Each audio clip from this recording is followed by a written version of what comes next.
You're juggling a lot, but you can still squeeze in a financial plan. With the Northwestern Mutual Financial Advisor as your partner, it's not only possible, it's personalized. So if you're tying the knot, closing on a house, or welcoming a little one, you'll be ready for whatever life tosses your way. It's the right time to feel less stressed and more certain. That's a better way to money. Let's get started at nm.com. The Northwestern Mutual Life Insurance Company, Milwaukee, Wisconsin. This podcast is brought to you by Carvana. Selling your car shouldn't feel like a second job. It should feel easy. With Carvana, it is. Just visit Carvana.com, enter your license plate or VIN, answer a few quick questions, and get an offer in minutes. Like what you see? We'll pick it up right from your door and hand you your check. No haggling, no hassle, no problem. Car selling made easy on Carvana. Pickup fees may apply. Adobe Acrobat Studio, your team's home base. Collaborate within a shared PDF space. You've got your docs, your plans, your specs, and then invite the crew to build what's next. They talk up the teamwork. Use an updated render. They think that this design could be a contender. And when somebody wonders what's the next step, AI helps you finish the rest. Bolts are tight, now your plan's refined. Run a smoother business when you're all aligned. Do that with Acrobat. Learn more at adobe.com/do-that-with-Acrobat.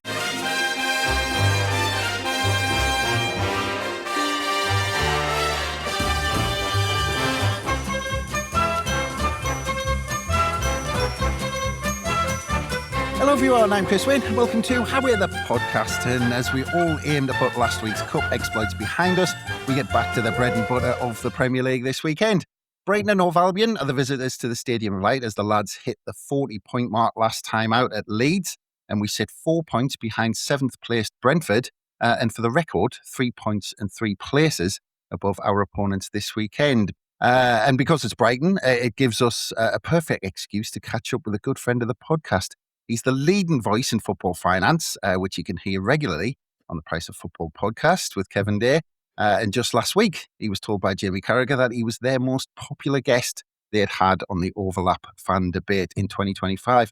And more importantly, for the purposes of today's pod, he is a huge Brighton fan, which can only mean Kieran Maguire. Hello, Kieran. Hi, Chris. Thank you very much for that introduction. Checks in the post. Well, thanks for joining us because, like you said, we know how in demand you are. But it is your third appearance on the pod, so in the post will be the signed match ball. Brilliant. But how's it going generally? Because I did hear when Jamie Carragher asked you that, you were like, I'm teaching the Belgian league how to do their finances. I'm teaching the PFA. You're basically teaching the world how to handle their money in terms of football. Yeah, it's exploded. I've been doing this teaching of football finance for a long, long time. And I was quite happy. University life is good. If you've got a little niche, you just, nobody knows what you're doing, but provided the students are happy, then nobody bothers you. And then over the course, probably the last 6 or 7 years, it's really grown. So yes, I teach for the Professional Footballers Association has set up its own business school, which is really weird. Because I go into a class and I've got Ilkay Gundogan, Ben Davis, Jordan Henderson, Tyrone Mings, Robbie Fowler, Paul Bracewell, and you go, this can't be right. And the thing is, they are really good students as well, because they want to be able to move potentially.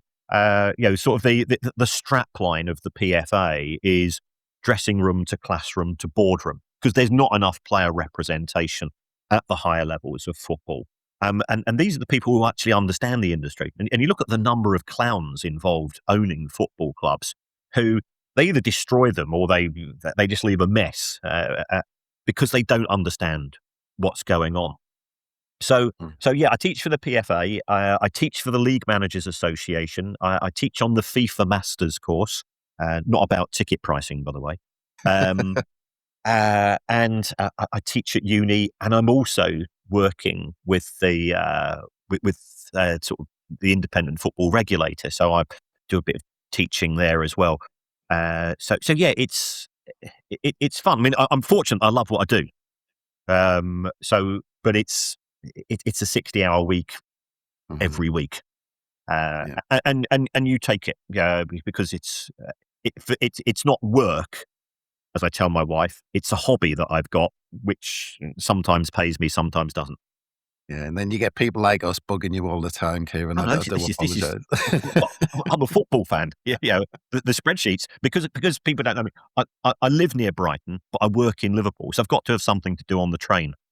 So I just built up all these spreadsheets of utter nonsense, which I thought would be of no interest to anybody ever. But there's now a market, of intrigue as far as they go as well.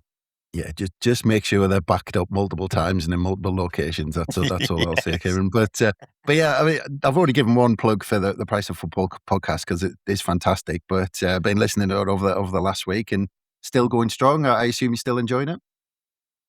Yeah. I mean, we're in when we started. It was one of the guys from the BBC. Originally, somebody had pitched it to the BBC, who turned around and said, "That's a load of who's going to be interested." So we were kicked into touch, and one of the guys from the BBC said, "Well, I do think this will work." So we set it up ourselves. So we've been going since 2019.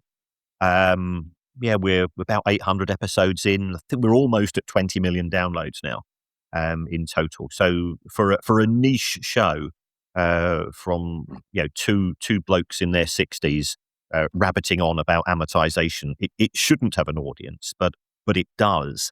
And now we've got the crazy situation. We get clubs sort of giving us information which they can't put out themselves, but they think that if it goes out via us, so we've got a very strange relationship with the industry, for want of a better phrase, and it is very much Marmite. I have been given legal threats on quite a few occasions, as well as more sinister threats as well, which I'm not prepared to discuss on this show, or indeed anybody's show, because I'm looking at my kneecaps. I like my kneecaps, and I want to keep my kneecaps. Who would have thought the world of football finance was so dangerous, Kieran? But there you go. But and there's a fascinating one this week actually about managers' contracts. It was a fantastic interview, but I'll advise anyone recommend that to get on that. And the Price of Football, fantastic podcast. But we want to get on to the Brighton game. But before we do, we can't kind of let you go without kind of picking your brains a little bit about what's going on at the moment. And obviously the pressing issue at the moment is, of course, the big one, the Manchester City debacle, let's call it. And we first spoke to you a year ago, last March, actually. And I remember trying to organise that one, and you were saying, I'm on call, somebody might ring me, and all this. And then we spoke to you in September, and you were, I'm on call, somebody might ring. I don't know where it's going to go. I mean, has your life just revolved around being available for almost, let's say, at least 12 to 18 months in case something happens in this case? Yeah, it's really weird. I mean, I've got sort of 2 or 3 very strange contracts which says that when the verdict comes out, I've got to give so many hours to these particular organisations, and perhaps do written reports as well as to be available for sort of audio and video access, which is absolutely fine. And my wife has said, but she's probably not. If the verdict is in the next week or two, her original threat, I'm off to Dubai for a fortnight. I don't think she's going to employ that just at present. I think she could be the only person on the flight going out. But to be fair, Kieran, that could all be over by the time this judgment comes out on Manchester City. That is true. I mean, I remember when Super League happened and life got a bit crazy, and I ended up doing, because I keep a spreadsheet of everything, I ended up doing 80 interviews from when it broke, which was the Sunday night, to the Friday. And by sort of Friday tea time, Mrs. M not happy, as you can imagine. And it was I've not managed to talk to you, but I've certainly heard you, and I'm going, I know it's been a bit of a crazy week. And she said, right, well, I'm making us a nice meal. We're going to spend the evening together, and it's just going to be me and you. I said, yeah, absolutely. She said, so what's going to happen the next time the phone rings? And I say, I'm just going to politely say, my wife's in the middle of making me a meal. I'm terribly sorry. Can we delay it until Monday? And she looked at me. You know that look her indoors gives you. She said, "Are you really going to do that? Can I trust you to do that?" I said, "Yeah, you can trust me." And then, sort of 15 minutes later, the phone rings. We're both sitting in the kitchen. She looks at me, and I just go, "Don't worry, this will be fine." I pick it up. It's Gordon Brown. The FA had given the former Prime Minister my number because he's going on television to give him a briefing as to all of the individual complexity involved in Super League, why it collapsed, the potential ramifications for clubs, and so on. And he's I'm not party political. He's a very intense guy. So he was really grilling me, to far greater extent than any of the journalists that I'd spoken to. And my wife's now she's now moved to the arms folded stage, and she's just staring. And I'm trying to mouth, it's Gordon Brown, and she's just looking at me. Yeah, I don't care who it is. I don't care. And then my tea was ceremoniously scraped into the bin. Sort of very, very theatrical. And I'm going, oh God, I'm in so much trouble. So I put the phone on speaker, and she looked at me, and she went, "Is that Gordon Brown?" I go, yeah. And she curtsied to the fucking telephone. Okay. Might have been to you. You never know. Well, it might have been, but no. So yeah, it's bonkers. Yeah, that's crazy. And well, luckily for him, Wraith Rovers weren't going to be involved in that, so he shouldn't have been too fussed about. But just on the City thing, I mean, is the time that they've taken, because everyone's talking about the time now. I mean, is that a signal of how serious this could be, or is? It is. It's also, I think also indicative that it's not an open and shut case. There's actually around about 130 charges, but into the public domain's got this figure of 115. And in terms of the amount of evidence, and I do think here the Premier League to a certain extent have shot themselves in the foot. I was talking with a fairly senior lawyer who said, if the Premier League had just been through all of the potential issues, picked the top 10 or 20, they could still have had a very, very serious set of allegations to apply to Manchester City, and that would have reduced the amount of evidence being given. And also, we don't know what's happening, but you get bits and pieces on WhatsApp groups. Now, it has to be said, WhatsApp is not a reliable source of evidence, but on some of them, it was, and it sort of made sense. The commission which did the hearing, it's a Premier League commission. It has no legal powers to enforce people to give evidence and so on. So one of the stories that came to me via WhatsApp was one of the potential allegations against Manchester City is that Roberto Mancini was being paid £2 million a year as his base salary. That would be significantly enhanced via bonuses to be the coach of Manchester City Football Club, and that he was also being paid £2 million a year for doing 4 days of coaching in Abu Dhabi, where, as we know, Manchester City's owners are based. And the allegation was effectively, well, come on, this is City's paying. Yeah, this is simply a way of paying people off book, and therefore it should be included in City's wages, and so on and so forth. So that appears to be one of the allegations. What happens when the commission asks Roberto Mancini to give evidence? Now, he can say, sorry, I'm busy, I'm a coach elsewhere, I'm not going to give any evidence. When they asked one of Manchester City's sponsors, where, again, sort of the story which has come out, the sponsorship deal was worth £60 million a year, but the sponsor was only paying 6, and the remainder, the allegation was that it was coming from Mansour or one of Sheikh Mansour's associates. Well, the sponsor just turned around and said, no, we're too busy running our business. Why should we fly across to London? And can you see that it means that the case for the prosecution, under cross-examination, becomes that little bit weaker? At the same time, the prosecution was saying, well, the reason why they're not coming here, there's got to be a tax nose, and got to be a reason for that. And the commission has got a huge amount of evidence to sift its way through.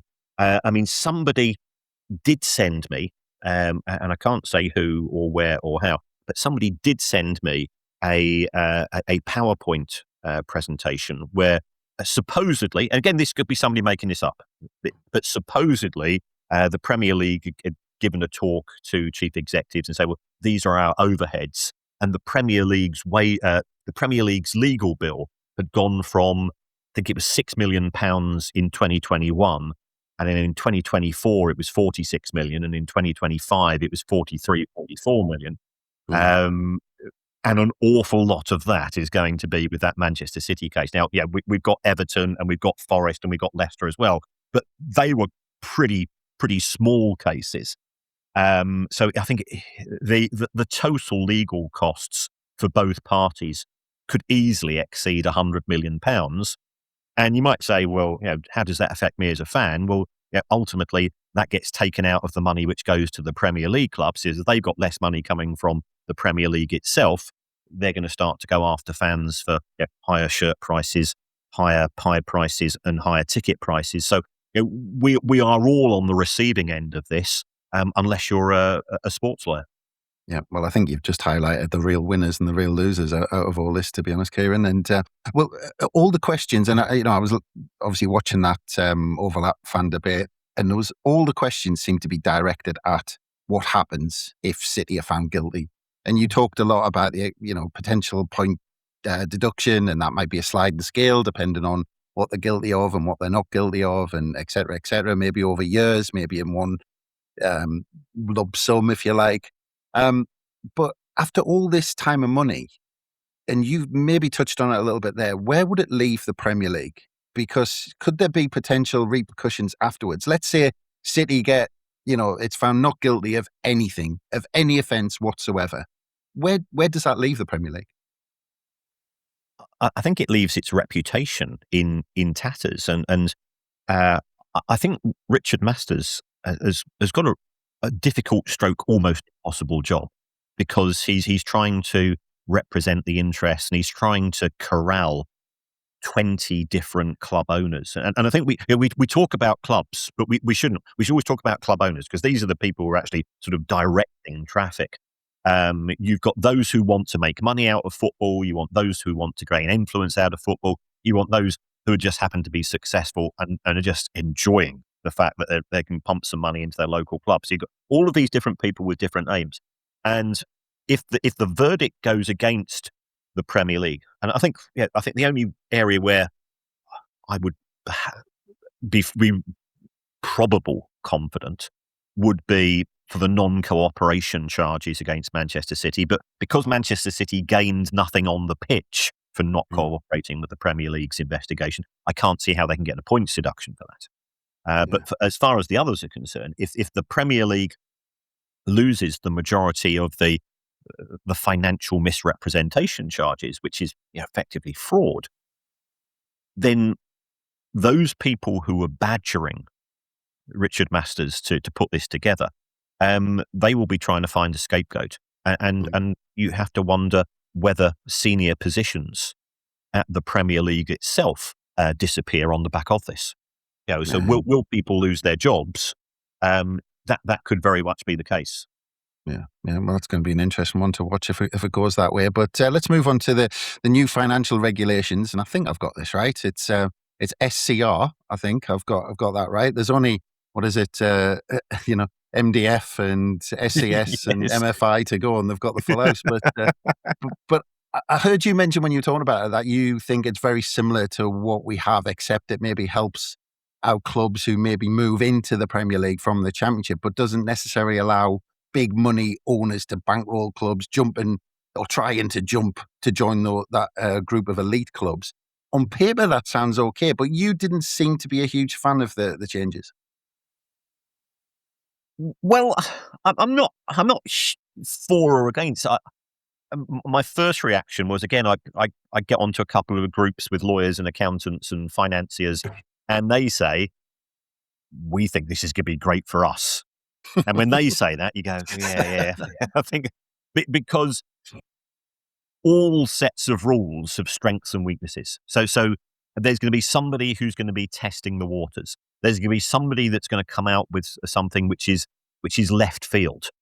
And we've seen that with the PSR rules, with Chelsea selling the women's team to themselves and car parks to themselves, and Leicester City managing to prove that they weren't in the Premier League or the EFL at the end of June 2023. So therefore they couldn't have a points deduction. So you would think that there is going to be some form of challenge here.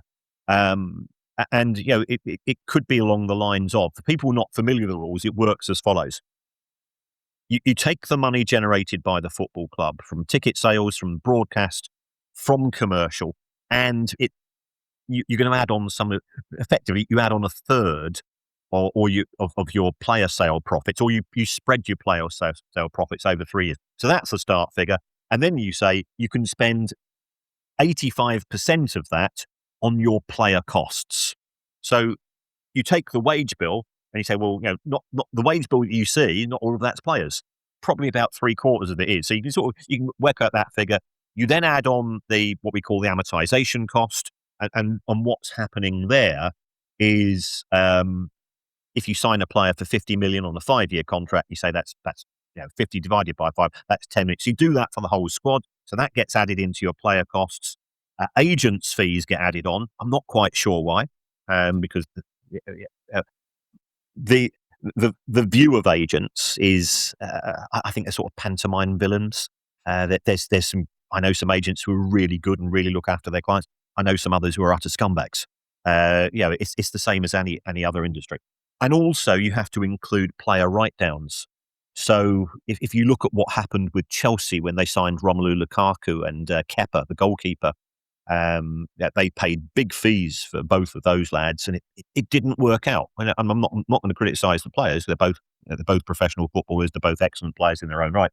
But at the end of the first season, Chelsea said, well, we think they're now overvalued by about 50 or 60 million. Now, that's a number which, that's one of those things which I think I can manipulate that quite easily.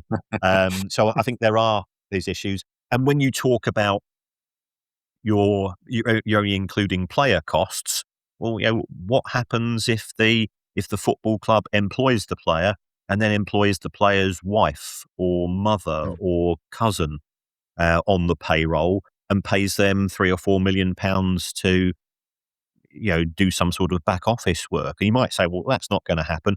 Well, it has happened in the past. In the case of Tom Ince, who's good footballer, Derby County were paying his mum $700,000 a year about 8 or 9 years ago, in order to try to sidestep some of the cost control rules, and so on. So that's why I'm not necessarily a huge fan, because I think it's just creating work for accountants, and accountants don't need work. You don't need an extra Range Rover. You don't need an extra week with the nanny in Courchevel skiing. So I don't really think that's great. I think there are some benefits in the sense that, as you rightly said, you look at the 6 clubs who opposed these new rules, and it was sort of the teachers' pets of the Premier League. So it was Bournemouth, Brighton, Fulham, Palace, Brentford, I think Leeds, and Forest as well might have been. And so I think it was Wolves instead of Forest. When Sunderland were promoted this season, you were allowed to lose £61 million over 3 years. Now, you've had a fantastic season. Congratulations. Absolutely knocked it out of the park. You must be so proud of your team and your management and the board and everybody connected with the club. It's a hell of an achievement. but you are competing against clubs such as Bournemouth and Brighton and Brentford and Palace. They're allowed to lose £105 million. So can you see that they've got an inherent advantage over you because you are being penalised for spending 2 seasons out of the last 3 in the Championship? That's not right. But if I was Brighton or Bournemouth or Palace, I would oppose the news rules because everything's based on 1 season. So that advantage that the established middle class of the Premier League have over the clubs that have just been promoted, that advantage has now been taken away, which of course increases the likelihoods of those clubs being involved in A, a relegation fight, or B, being relegated full stop. And that's why we've now got this split in terms of the appeal. And the club said, oh, well, it doesn't take into account our success in player trading models and this, that. No, it's not. You're just looking after number one. Don't try to make it out that you have this opposition for honourable reasons.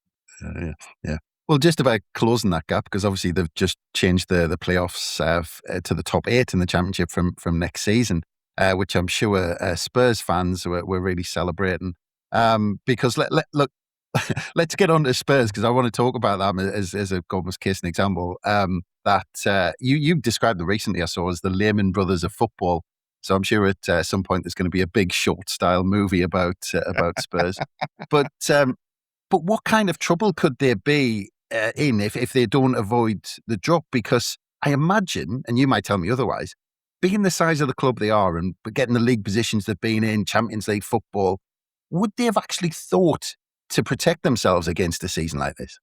I think Spurs is a fascinating one because, to a certain extent, they are actually quite well prepared for a shock. And the reason why I say that is that they signed a contract with the local council about 18 months ago, which allows them to have up to 30 full attendance event, i.e., 60 odd thousand people attending. And that will be for the summer concert, Beyonce and Coldplay and Taylor Swift, whoever it is, NFL matches, boxing, whatever it's going to be. So that's proven to be incredibly lucrative for Spurs, and that would be unaffected. They're not going to cut the prices of a Beyonce concert simply because Spurs are in the Championship. So Spurs cut as the landlord, and who take, I think they normally take 15-20% of merchandise sales as well for these events if the merch is being sold on the premises. So it is very, very lucrative. So that's good from a Spurs point of view. The downside is that the money that they get from fans, I did my sums, and I think it averages around about £102, £103 per match it costs a fan. Good luck trying to get that Tuesday night at home to Lincoln or Stockport next season. So I think they have to acknowledge that match day income is likely to take a hit. This year it was around about £130 million. That is an incredible amount of money, and they've been very successful. They won't be able to do that. They won't be able to hire out the hospitality boxes for matches in the Championship to the same degree. The broadcast deal will take a huge hit. They've, even though they took quite a hammering in the round of 16 on Tuesday night, they still will have made, if you combine ticket sales and the prize money from UEFA, they'll still have made the thick end of £100 million. Yeah. So that disappears. If you finish 18th in the Premier League, Spurs will probably get around about £120 million. If you drop into the Championship, even with parachute payments, that drops to 45. So you got £75 million there, £100 million for not being in Europe. That's 175. Nike aren't going to pay the same. Your front of shirt sponsors, you probably talk another 50 million. You throw in the ticket sale, you're probably somewhere in the region of 250 to 300 million pounds down. And even by London prices, that's more than a good night out. It's a pint of Guinness in some bars in London. Yes. But one big debate that you did have was about the price of tickets. Now, that is a debate that you had a little bit, but I want to get onto a little gripe, a big gripe that I have actually, because it's the amount of TV subscriptions that people need, and there's more coming next season that people need to watch all of the football they want to watch. And just in the last week or so, there's been a few reports. I think you reposted it as well, around a pilot launch in Singapore for a Premier League style Netflix service. I mean, do you think this is something we're likely to see? And does it have the potential to help or hinder the financial pull of the Premier League? Well, I think those are two important but separate issues. Is it feasible? Yes, it is. In the sense that the Premier League has a very good relationship with Sky, and rightly so. I think they both benefit. They're a bit like two drunks propping each other in the street. They need each other. But the Premier League is also conscious of the fact that Sky is making money out of this, and why not go direct to the consumer as opposed to using a retailer stroke wholesaler, which is what Sky do, and what Sky do is very good. So could this help? Yes, it could. But remember, that would just be for domestic matches, and you would then still need, if you want to go and watch any matches in the EFL, that's going to be a separate deal. Now, would the Premier League in due course offer this to the EFL? It could do. It doesn't include European matches. So the advantage to the Premier League is that you get to keep everything. The downside is that you don't know what that everything is going to be. And what we've seen in France this year is that the French football authorities, they fell out. I think it was Bein and DAZN, and I think one of those then pulled out of the deal, and therefore the French football people said, right, we are now going to go direct to fans, and it's been an absolute disaster. Fans have been a bit sniffy towards it. The quality of the product, and admittedly, they've had to go from 0 to 100 in terms of how to run a broadcast company. So I think the quality of the broadcasts is so-so, but the money to the clubs, which was already it was a quarter of that of the Premier League under the old deal, it's now halved yet again. So that's the concern. And if I'm Sunderland or Brighton, whoever it's going to be, what I want to know is a degree of certainty. This is how much money we can budget for, guaranteed. We're going to get a minimum of £110 million this season. And that can go into our playing budget, that can go into our recruitment budget, that can go into offering players extended contracts. And if you take away that certainty, then potentially you have to be a bit more conservative in outlook, or you have to gamble. And if that gamble doesn't work out, what do you do with the shortfall? So there can be problems. So it looks good on paper. I think what you've got to give the Premier League credit here, they're going to dip their toe in the water in Singapore, and that has some benefits. Is the Singapore market the same as the UK market? No, it's not. And again, if I think about when I'm chatting to my mates, I'm the only person in quite a few WhatsApp groups of lads, shall we say. I'm the only person that doesn't have a dodgy stick. And the reason why I don't have a dodgy stick is that if I got found out having a dodgy stick professionally, it would look really bad. And when I retire, I don't care. I might be tempted to join others, or I might not, because I'm a law-abiding citizen. So if the Premier League wants to replicate this domestically, and all it can offer is the Premier League, you're still going to have those people which are offering illegal alternatives, saying, well, we can give you Premier League, La Liga, EFL, Scottish, European football, and so on, for less than the Premier League are charging. So are you going to win back from the Pirates? I'm not so sure. And then you raise the absolutely valid point is, could this be beneficial to people like me and many hundreds of thousands, millions of others who begrudgingly pay TNT £30.99 a month and begrudgingly pay Now TV, whatever I'm paying them as well. Yes, it could, but would the Premier League be bothered about a cheap service? Because ultimately, Richard Masters is under pressure from club owners to deliver the maximum amount of revenue. And what we have seen in the last few seasons is a willingness by some club owners to increase ticket prices, to increase merchandise prices, to increase catering prices. It's safe in the knowledge that people will pay because football is the one thing that you don't give up. Yeah. Well, it's so essential to our lives.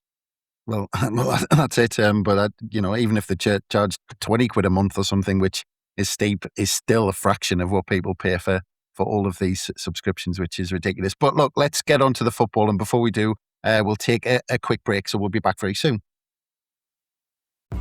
Did you know only 6% of people are getting enough fiber? That's why Quaker created Fiber February, a month-long movement to show your gut a little more love. It's like dry January, only easier and more delicious. Quaker has over 100 delicious options that are a good source of fiber. So go buy Quaker Oats today and join the Fiber February movement for a healthy gut. This episode is brought to you by Cologuard. If you recorded songs off the radio for a mixtape, it might be time to screen for colon cancer. The Cologuard test is non-invasive, requires no special prep or time off, and you start screening right from your home. It's just 3 simple steps: set up, sample, and ship. If you're 45 or older and at average risk, ask your doctor about the Cologuard test. Available by prescription only. Learn more or request a prescription at Cologuard.com/podcast. This is your fix. I am your host, Stassi Schroeder. Welcome to Tell Me Lies, the official podcast. What's the most unhinged thing of season 3? Steven, because he's so evil. I do think he is misunderstood. You see everyone face consequences. It's intoxicating. The writers just know how to trick you. There's always a twist in this show. Tell Me Lies, the official podcast, January 6th, and stream the new season of Tell Me Lies, January 13th on Hulu and Hulu on Disney+. And welcome back to How We're the Podcast. And we're going to get into the football. So obviously we set out that you're a massive Brighton fan, of course, and we've talked about that in the past, Kieran. But I want to know, what was your first game? How long does it go back? I used to live in a place called Chelmsford. So I used to go and watch Southern League football, which is sort of Blythe Spartan standards, I guess.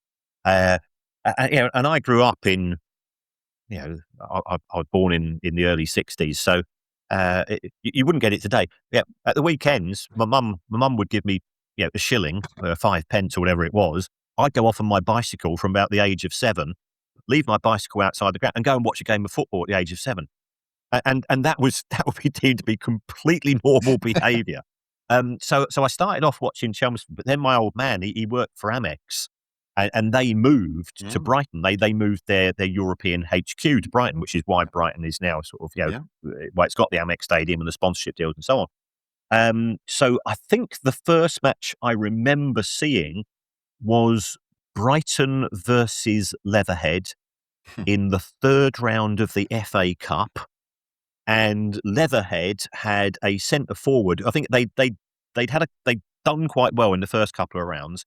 And they had a centre forward called Chris the Lip Kelly, because he was mouthing off before the match, and he scored the only goal of the game. So my first match was a home defeat, and that was quite good. That set me up for the next 50 years of disappointment and misery.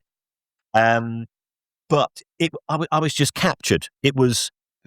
Because it was an FA Cup, it was the floodlights were so bright. The grass, I thought the grass was green, but it was just rolled mud because in those days you didn't have the pitch maintenance. But the noise of the crowd, and I was just captured. And it's just a love affair, isn't it? Football. Yeah, I'm sure Leatherhead went on to play Leicester in the next round. I think they went 2-0 up and lost 3-2. Yeah, there was, and something weird happened in that game. And I can't remember what it was, but something strange happened in that game against Leatherhead and Leicester, because I think it was in Danny Baker's fabulous World of Freak football. and it's brought in a memory from watching that all the way back when. But anyway, I was just thinking about Brighton. You've said, you talked about this getting beaten off Leatherhead, and when I was young, Brighton always seemed to be bobbing around the bottom two divisions. You're talking about, early 90s, late 80s. I mean, are Brighton still that long-term story that should give us hope about football, considering where it might be headed? I think it's indicative, and the danger with Brighton, because people say, I say to people, what team do you support? I support Brighton. Oh, they're a well-run club. That is the I don't want to support a well-run club.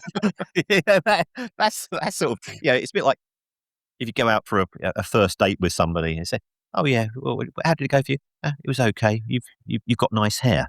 And you go, all right, I'm never going to see you again. Something like that. So I think it's indicative of a club which, if it has a strategy and a plan and it sticks to it, it can punch above its weight. So it does give, again, I'm sounding like I'm patronising myself here. It does give a bit of hope. I was at Hereford in 1997, where Brighton and Hereford, Brighton needed a point, Hereford needed to win. It's Hereford United in those days, where one of those clubs was being kicked out of the league. And I think it's probably fair to say that if Brighton had lost that match, I'm not sure they would have survived, because they then played 2 seasons at Gillingham. The National League wasn't necessarily going to accept Brighton playing in Gillingham, so it was all very complicated. So I've seen the other side of football, and again, rogue owners, very strange practices being undertaken, the ground being sold for £6 million and then being sold immediately for £26 million, and all of these types of nefarious parts of the game. So yes, I think it is a good luck story. If somebody had told me 9 years ago, when Brighton got promoted to the Premier League, you're going to be there for 9 years, I'd have gone, no, nobody thinks that. And now it's a really weird thing, because there's a section of the fan base who are bored. If your ambition, the club owner has said, the aim is to try to regularly be top 10 and occasionally get into Europe. Well, the fans read that. They don't read the whole thing. They say, oh, okay, it's Europe every year or nothing.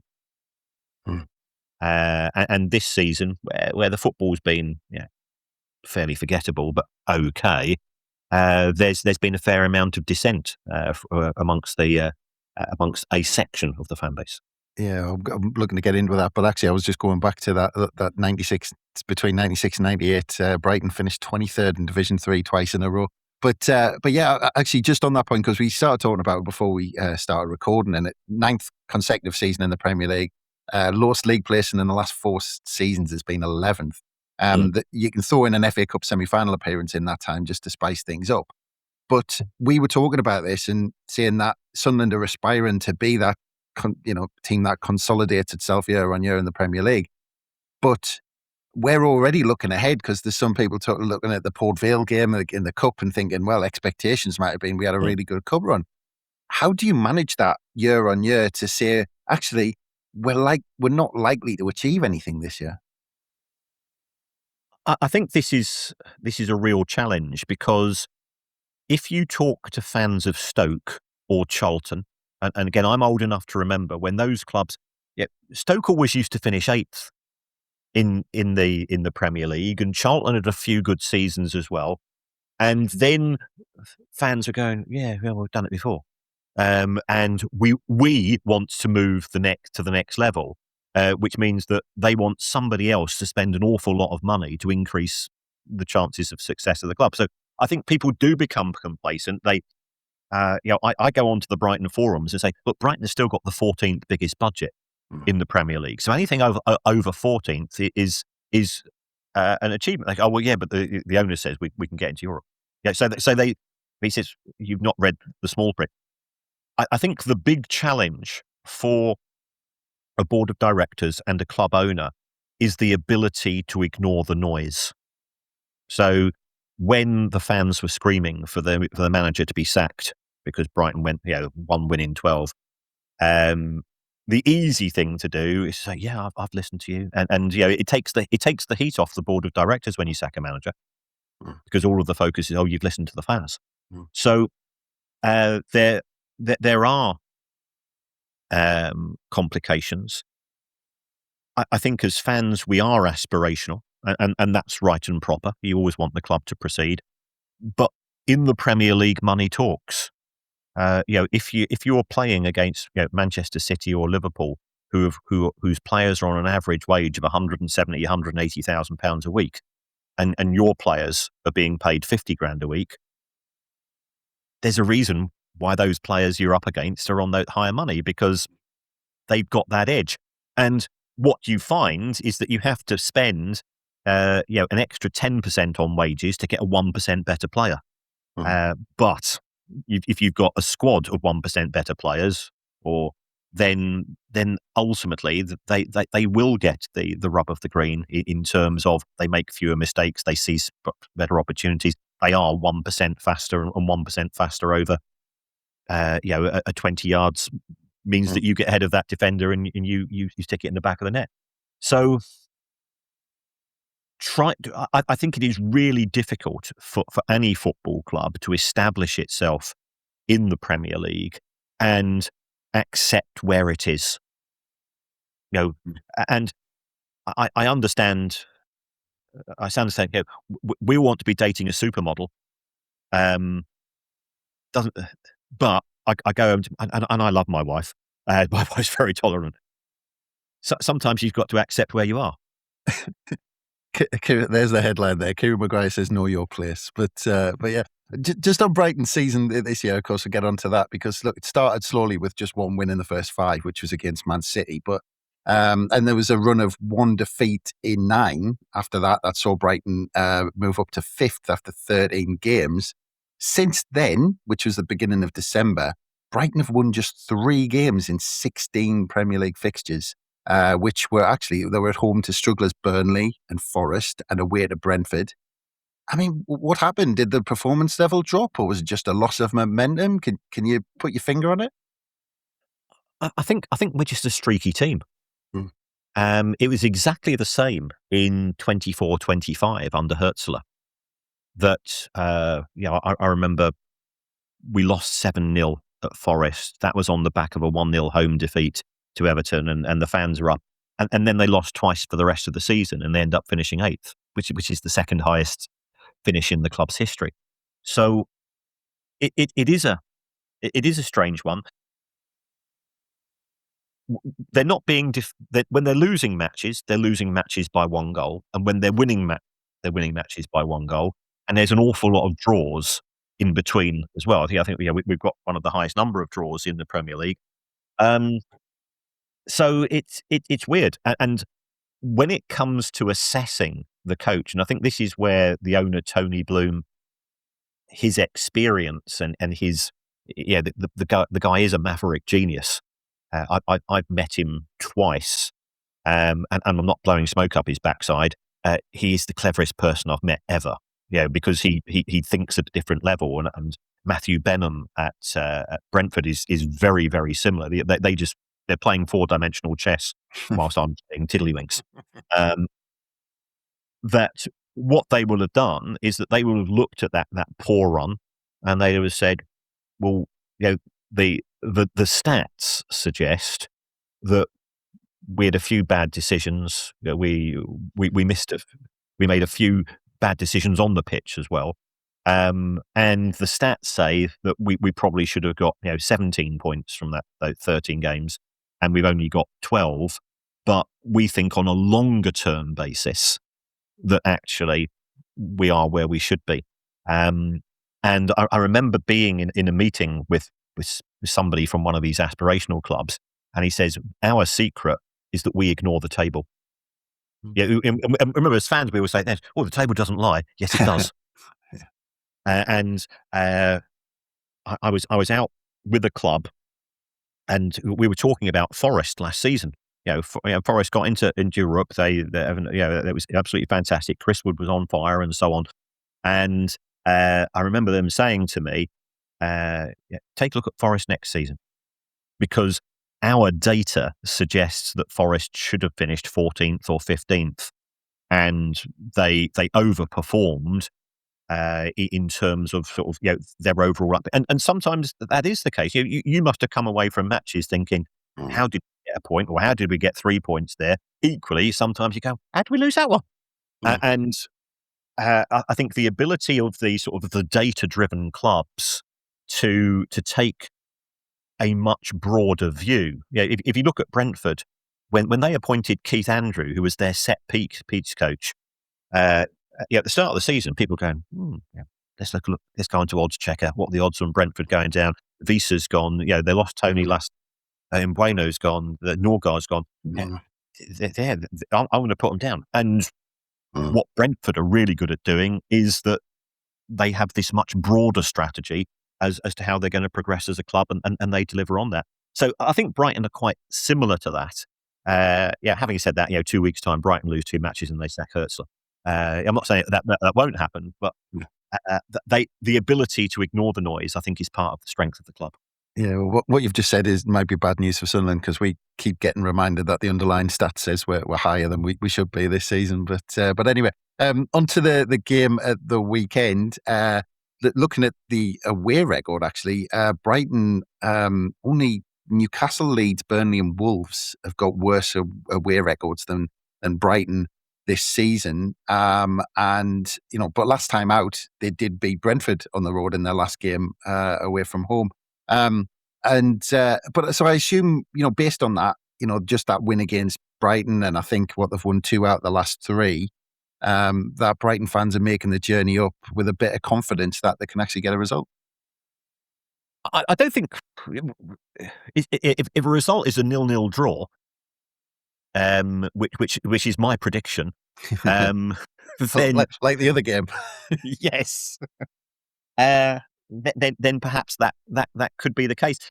I think people have got an open mind. There's a lot of admiration towards Sunderland in terms of on a very modest budget. You were promoted last season, and on buying.